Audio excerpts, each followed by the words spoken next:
to you tonight. I'm just gonna make my way to the city of light, where my heart can beat with the nightlight. Where are we going? I can take a few questions, or is it time for open discussion? What we do? Open discussion? Okay. Question? I know it's pretty clear. No, I mean, this is perhaps the conversation question, and something it's kind of stuck in my mind. We talked a lot today about clinical trials and just sort of the need for diversity, and I think that's obviously so important and is a critical piece of the need for diversity. But these are really small n numbers.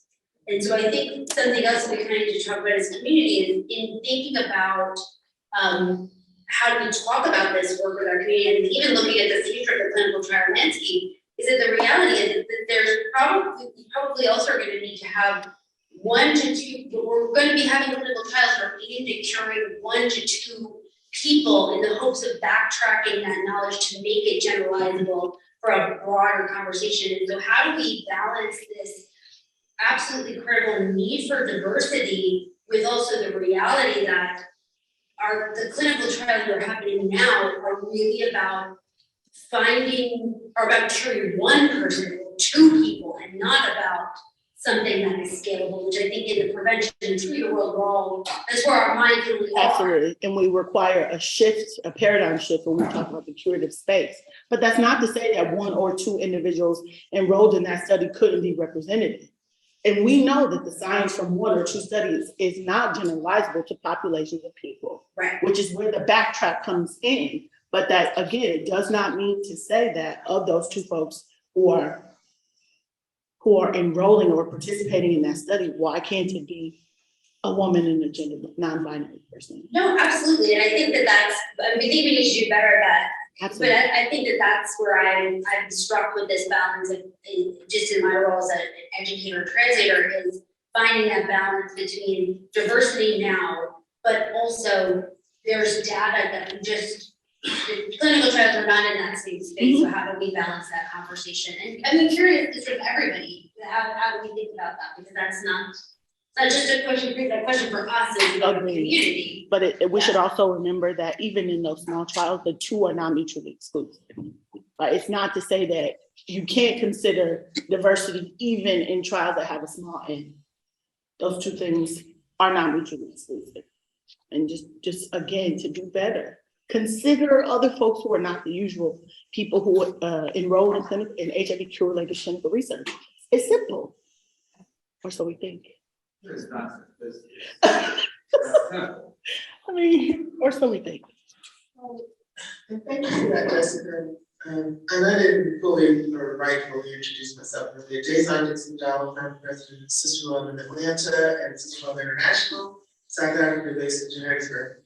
And we've been involved from a community level in the spectrum of HIV and sexual and reproductive research for 30 years. This question of the number of individuals or people is in the current phase or the current stage of cure research, right? Because we're looking at these individual experiences.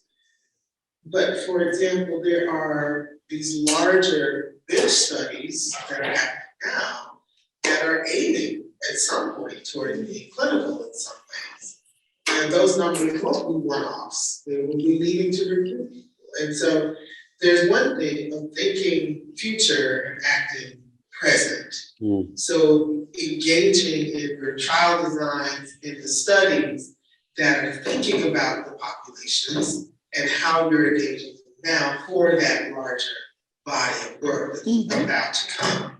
So that's the first one. And then when we were talking about a couple of tools that are, they're sort of baby steps, but they're big babies, right? And one, of course, I could have been scrolling something, Daniel, I apologize.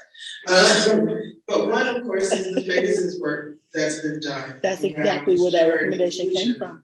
People who are pregnant and or breastfeeding. And so it is an issue around choice. It is an issue, it's more an issue around body autonomy, agency, perspective. Period. And so that is what drove a lot of that Payne's work, but also just because there's too much science being done without pregnant bodies to understand, and then we have to do that backtracking. And so that's that one. But the Women's HIV Research Collaborative, of which Danielle and I are also a part with the Legacy Project at the Hutch, is the RSR. So there's a new rubric tool that's been, and I think the NIH is starting to apply it. So I would love to see it if it was attached to all of those other assurances that you have to attach and sign off on legally when you submit these applications. And the RSR is simply switching the paradigm on justifying inclusion versus justifying exclusion. So it's a representative. Brian presented on it earlier, so folks in the room are aware. Yes. Okay. So the bottom line is, I'm sorry, see, like I said, I missed it. So if Brian presented on it, I'm hoping that the message also came through, is that a part of the work that we have to do is make sure that every single application or proposal or study design that comes in for any kind of funding has that rubric attached to it, so that there's been an intentional and deliberate assessment of why someone should not be in that study versus why we're including these people versus the others. I bet you if they put that language in that PAR, it would appear. I bet you. Any other questions? Okay. Oh, a question up front. You can think into a question here. Okay, yeah, I'm like, I know so little, it's, That's So- okay. Welcome to the space. okay, yeah. Who are you? I'm sorry. Y'all knew so little. My name's Cassie, I used to use she and they pronouns, I said people use them all, switch them up, and never lady. I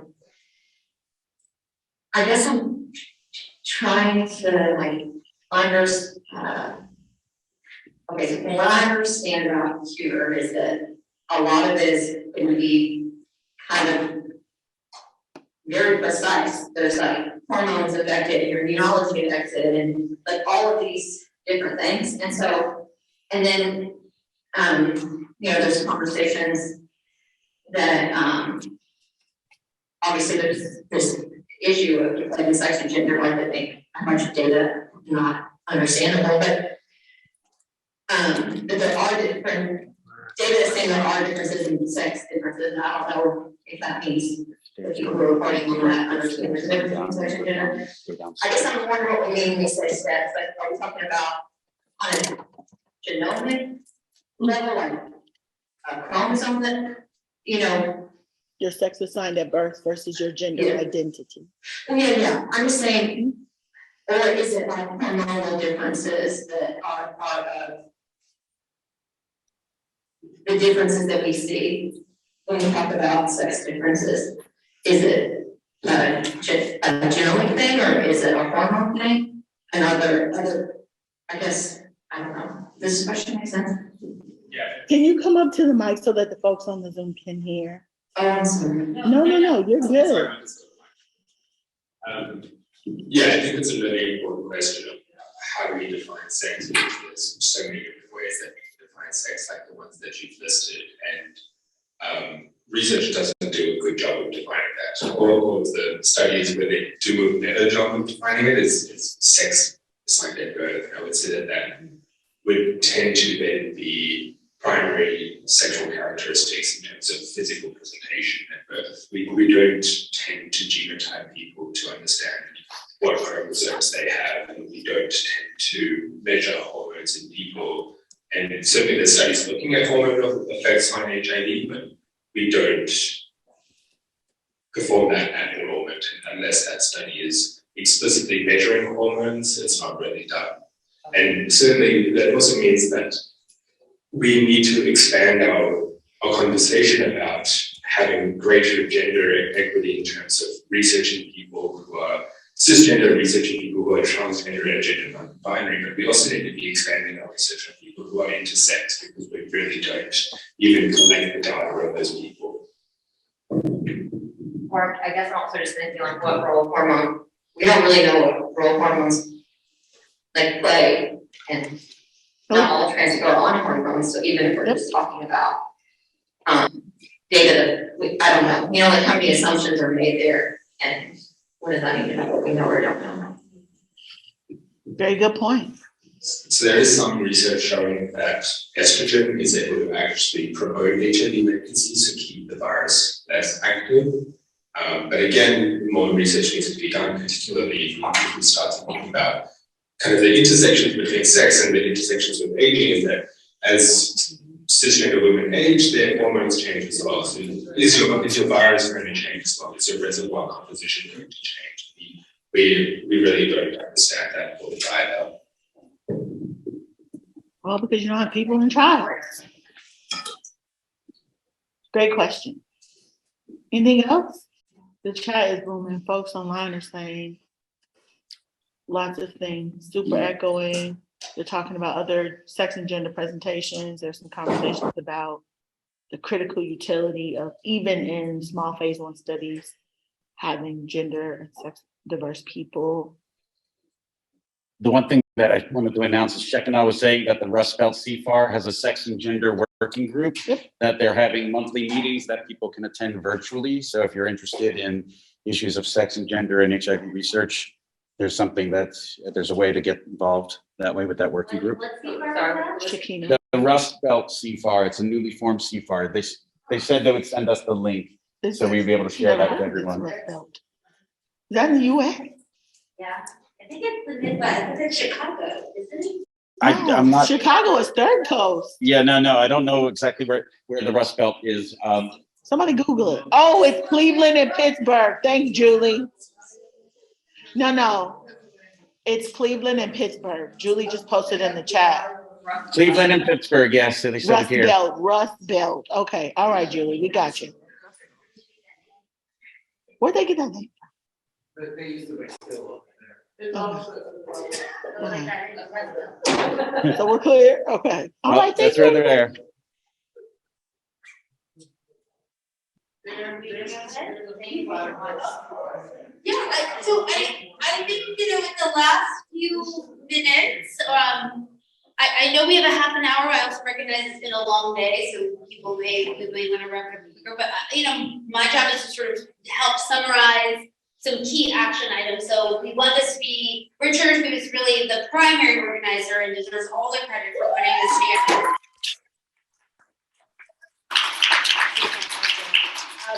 You know, really has made such an educational opportunity, but I think we also want to make sure that this is something that we're not just taking this information here, but how are we translating it out into our communities, and what are some of the key advocacy points? And so I raised that question before around, you know, this balance, because I think when we look at the clinical trial landscape coming up, I think that there is pieces around what are the enrollment criteria, and how do we look at something that's maybe more of a customizable, personalized cure, and how do we balance that with the need for diversity when we think about these trials? You know, we heard earlier in the day about the potential for sensitivity screening for broadly neutralizing antibodies, which right now is not a validated test, but something that they are looking at when it comes to criteria. We know that there's a need for expanding enrollment criteria when it comes to long-term survivors. So I'm wondering if maybe we could have a conversation around, again, balancing this need for diversity. How do we talk about and demand diversity? And in addition to the really wonderful points that Danielle put up there, what are some of the action items that we can call for as advocates, or we can seek input from our communities moving forward around this idea of increasing and deploying diversity in our clinical trials? But also, what are some of the messages that we need to put out there to our communities, and also saying, yes, we need diversity, But when we look at the clinical trials coming up, we are probably going to spend $20 to $30 million on cures that are only for curing 1 to 2 people, because there is so much of a gap in the basic science that's needed in these clinical trials. Are we to advance that scientific gap? So how do we balance those two messages to really ensure that we are setting our expectations, but also demanding and pushing our researchers further to accelerate the science? So I know that was a lot, but I'm going to leave it open for some comments on that or clarification questions.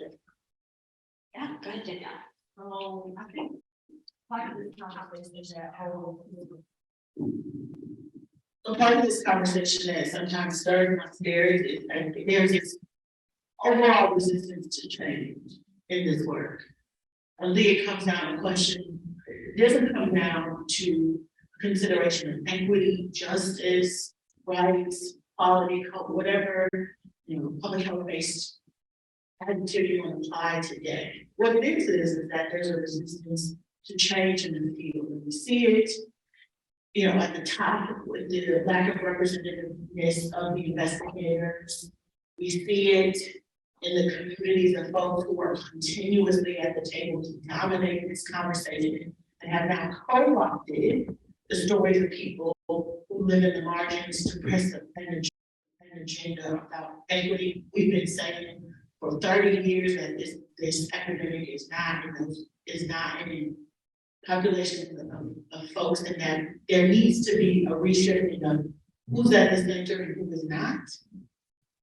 But I think that when we can work past the overall hesitation to switch and give space for everybody at the table, then we'll see a change in the policies around including people who are marginalized and disproportionately affected by HIV, truly leading this effort.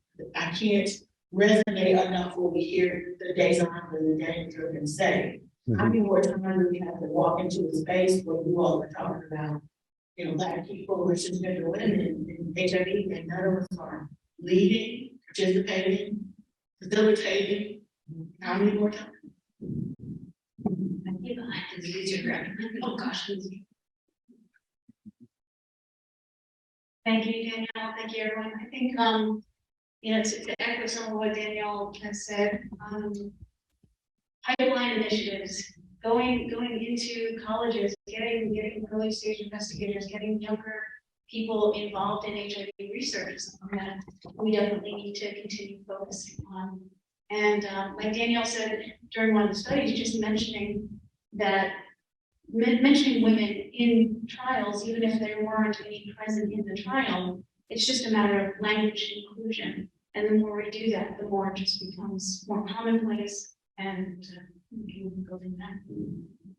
Yeah, and I think these points are really important in this idea that when we think about participation in trials, it's not just about being enrolled in a clinical trial. It's also about participating in the process and understanding how to influence it at all of the levels, and not just by giving blood or giving a sample or participating by taking an intervention. And that even if it's an N of 12, it could be a cap of 8 women who have helped to shape that direction. And so I think that's a really excellent piece. It's something that, especially this upcoming in the next few years, something we can continue to advocate for.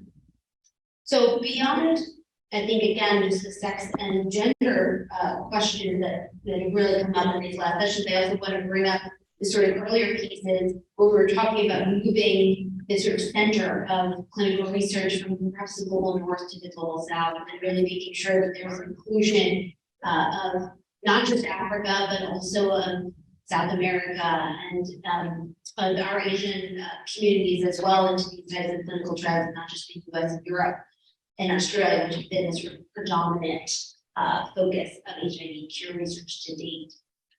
And I'm wondering, does anybody have any sort of action items, next steps, questions that we need to bring to our communities to help make them aware, or questions that we need to bring to researchers and funders to help accelerate and advance? don't get it. I really don't.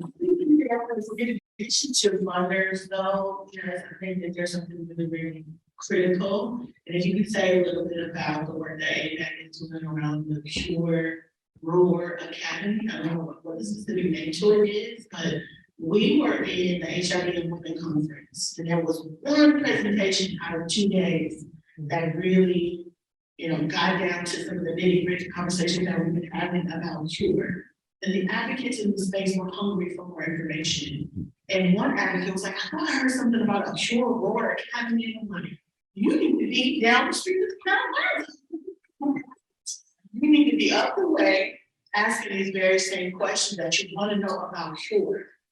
I think if we had enough of us who were in the margins, in the center, who were armed with the information to have these conversations, there's no reason why those chairs are empty and a bunch of purchase holder are not in them listening to what we have to say about Pure. But I think when enough of us are armed with the information to be able to have a meaningful dialogue with these folks, then I think it's change.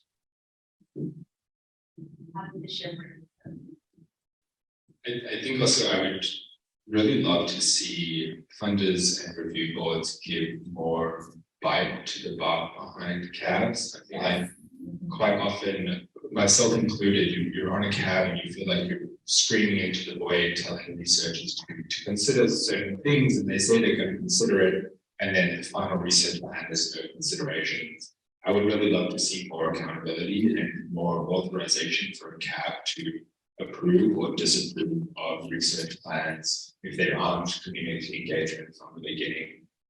Are we willing to circulate enrollment questions and requests for enrollment in clinical trials if we don't feel that we're an equal voice at the table? Yeah. Yeah, go ahead.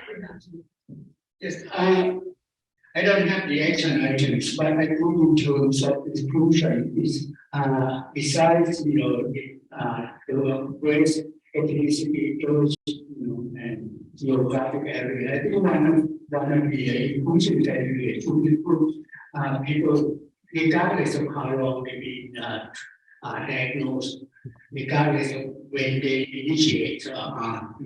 Right now, all the focus is all the resources focus on people who get just early diagnosis and treatment. It looks like it's just a small subset population that we cannot engage all the rest of people with HIV.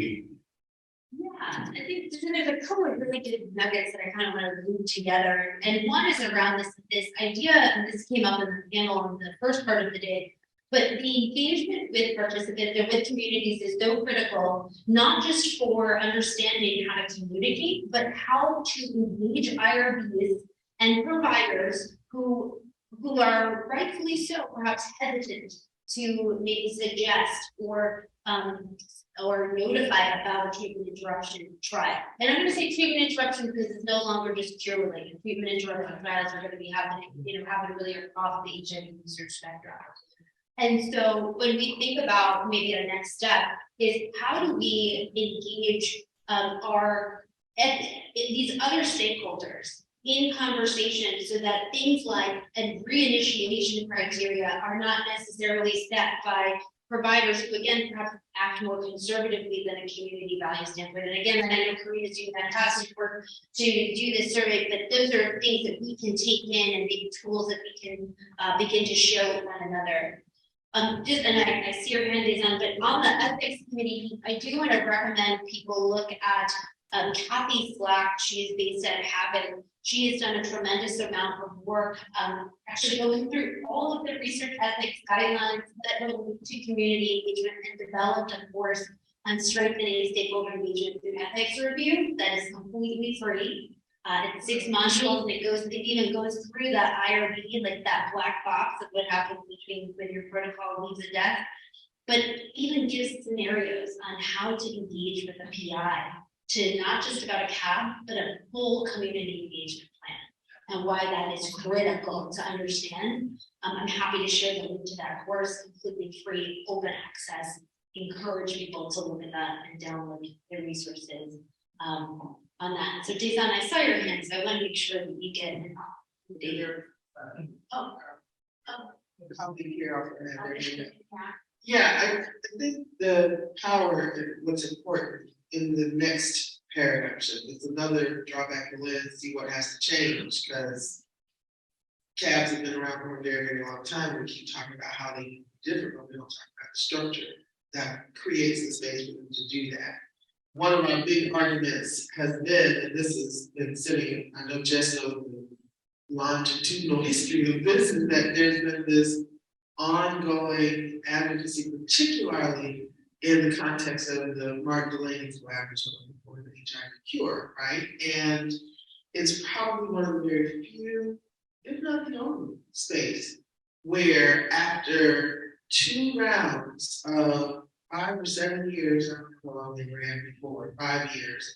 So 2 rounds where, and this is almost, so there are 2 points to this. One was that, and I only lay it out this way, those applications are huge, you know, double-digit millions of dollars in the 20s and 30s.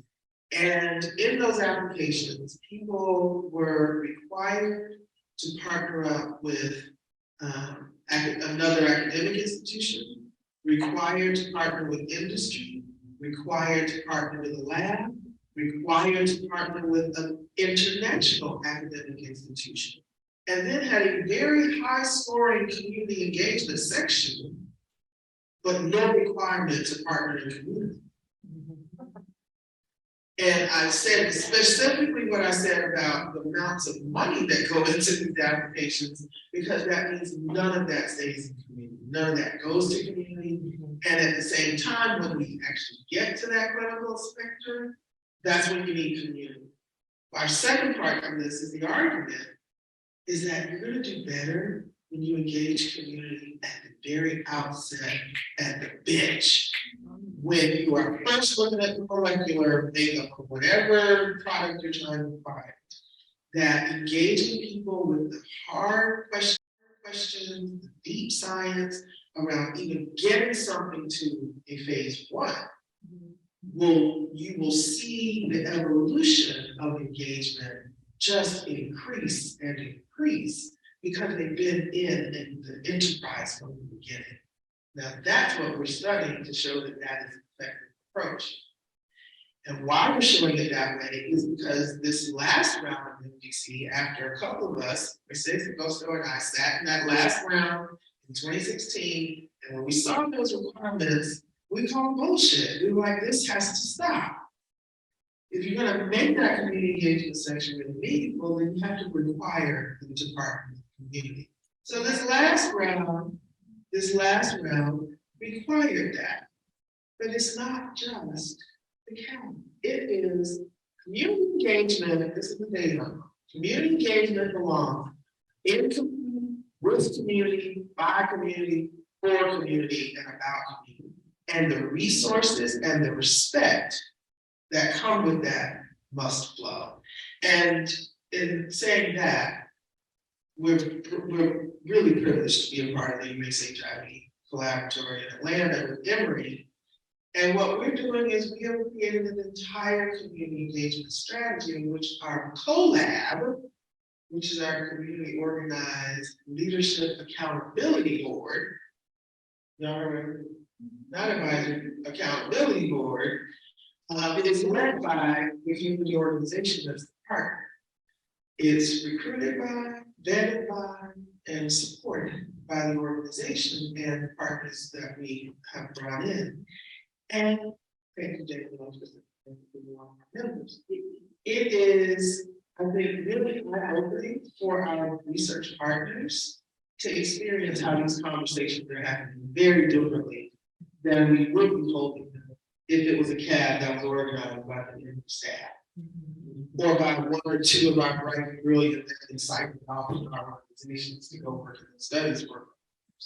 So I think the whole notion of bringing community engagement out of the sites and into community across the HIV research spectrum the Cure enterprise right now, at least under the MDCs, are leading in what that needs to look like. And I think that we should learn from that as well.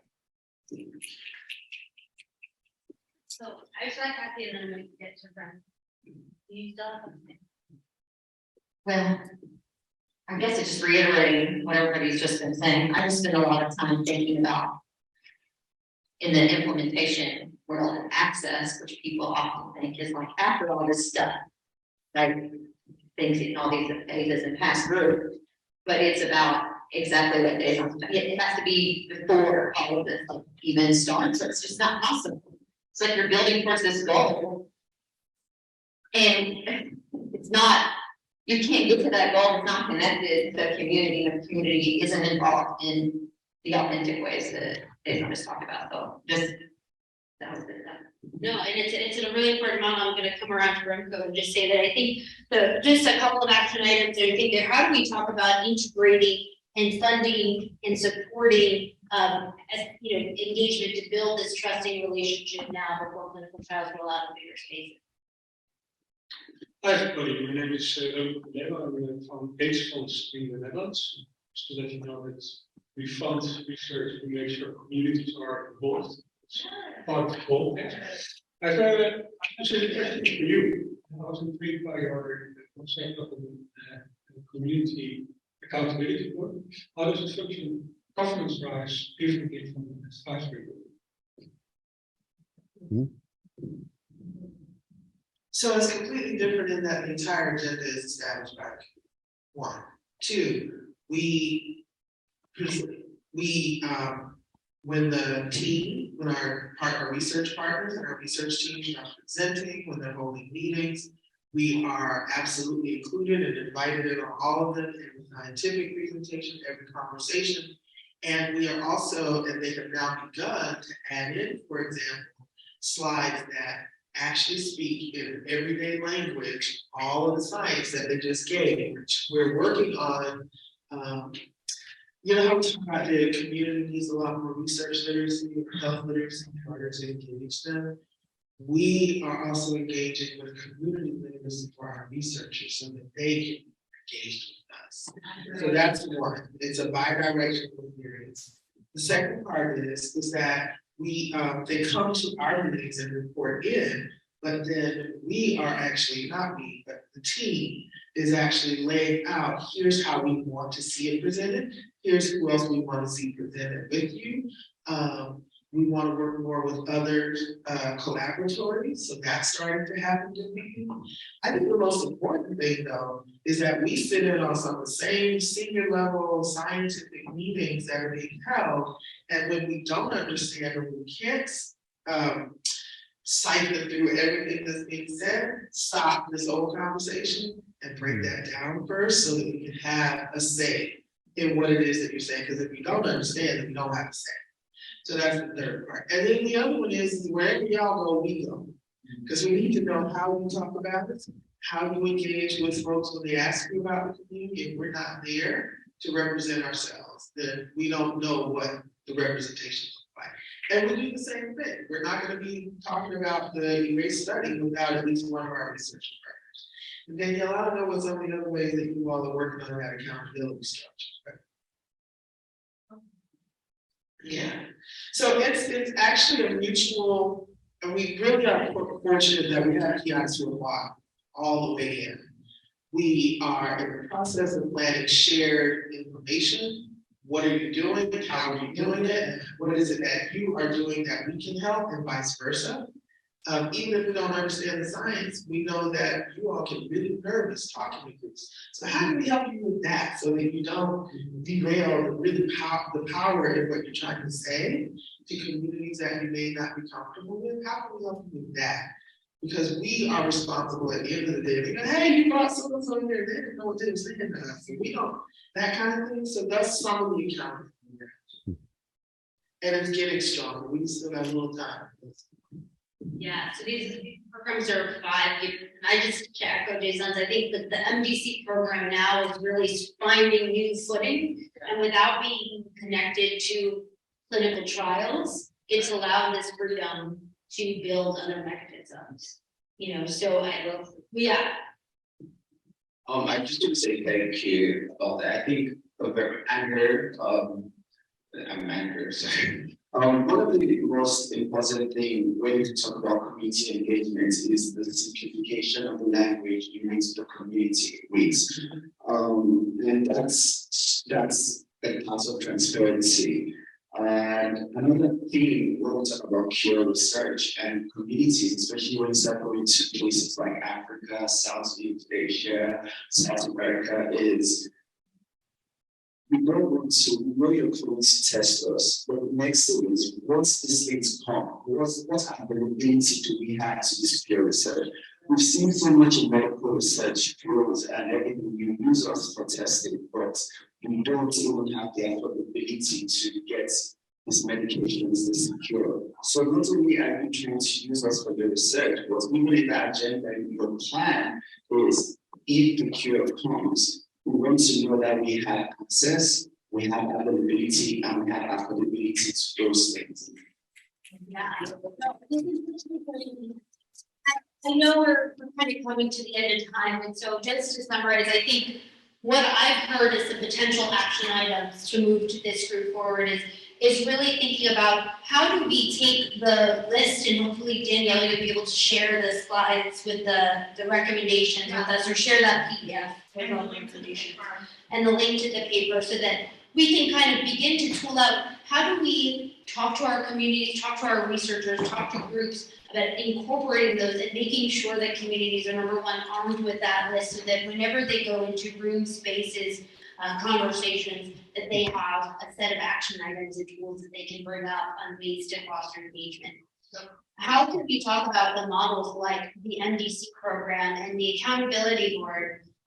Groups like I4C is doing a go, no go decision on before non-human primate trials to see what moves in. How do we talk about those models that are happening in these innovative spaces and bring those out into other areas? How do we bring these groups like the CFAR from the Rust Belt? So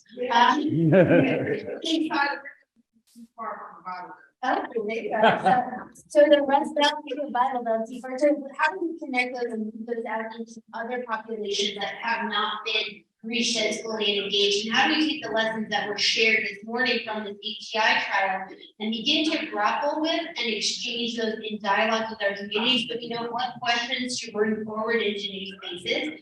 And then how do we make sure that in future funders, I know Mike McHugh was on the line quite a bit of the day. Mike McHugh from the Gates Foundation, but also Branko here from AIDSUN are not just the only two funders in the future kind of sitting in on the engagement space and the community space, but there's actually more engagement so that from the top down, it's a fully funded infrastructure that's supported to accelerate and advance the science further and faster. Mm-hmm. So with that, Richard, I don't know if you have any last words for the group. I want to thank everybody for coming, and I want to say that I think there's work to do on this workshop. Okay? So I think for next year we have to have a plan that starts in October in terms of figuring out how to sort of decide what the budget is, make sure that there's lunch for people, and then form an organizing committee so that is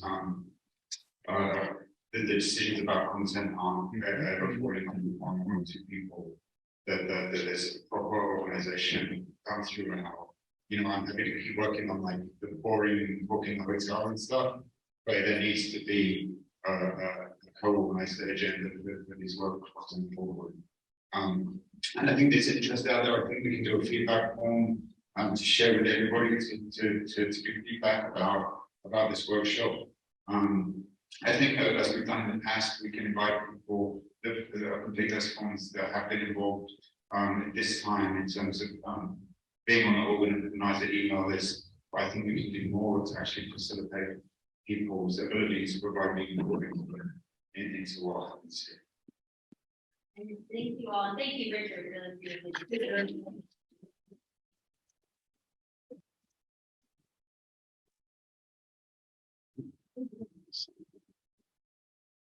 There's any request out of war or impact I'm not gonna run to you tonight. I'm just gonna make my way to the